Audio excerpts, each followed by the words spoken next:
And we are in a meeting of Jaguar in this Rome ePrix, and we are very happy to meet with some person that developed the Jaguar I-Pace. Good evening. Hi, I'm Wayne Burgess. I'm the studio director for Jaguar Design, and I look after the production vehicles.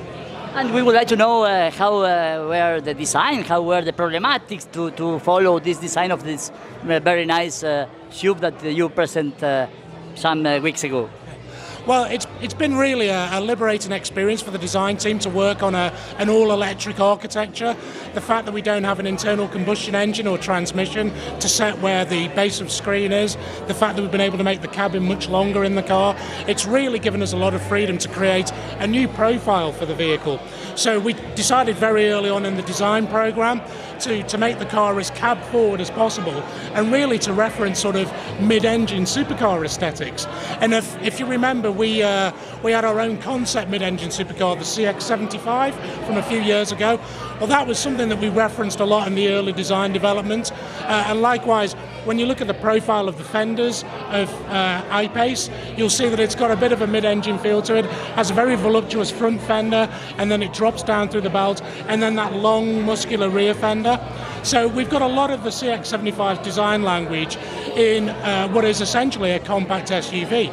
And here's something else which is really a real benefit of electric vehicles. The car's footprint on the road is about the same size as a Porsche Macan, but the cabin length is about the same as a long wheelbase XJ. So more than 2/3 of the car is cabin. So that's really efficient use of space in the vehicle. And then we had great fun in terms of designing the car because it had to have a massive emphasis on aerodynamics.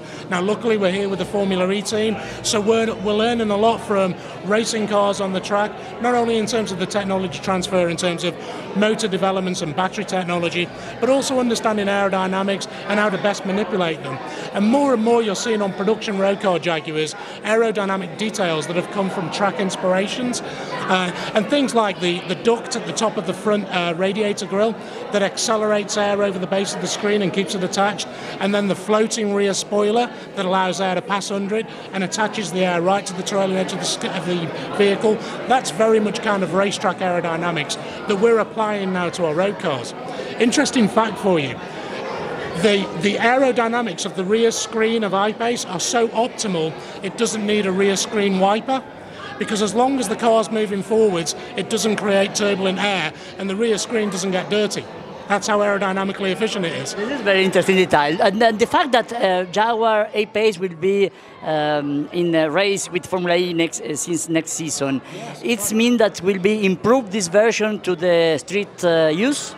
Oh, absolutely. I mean, so again, my team in Special Vehicle Operations, we developed the E-Trophy version of I-Pace. It seemed like the logical thing to do, having completed the production car. And certainly, some of the things that we'll be doing to the suspension, the performance, the lightweighting approach, which again is we're learning from racing all the time, taking weight out of the vehicles, all of that goes into E-Trophy, and then that will trickle down into production versions of the cars, one way or another. Yes. Thank you very much, and good night. Thank you. Good night.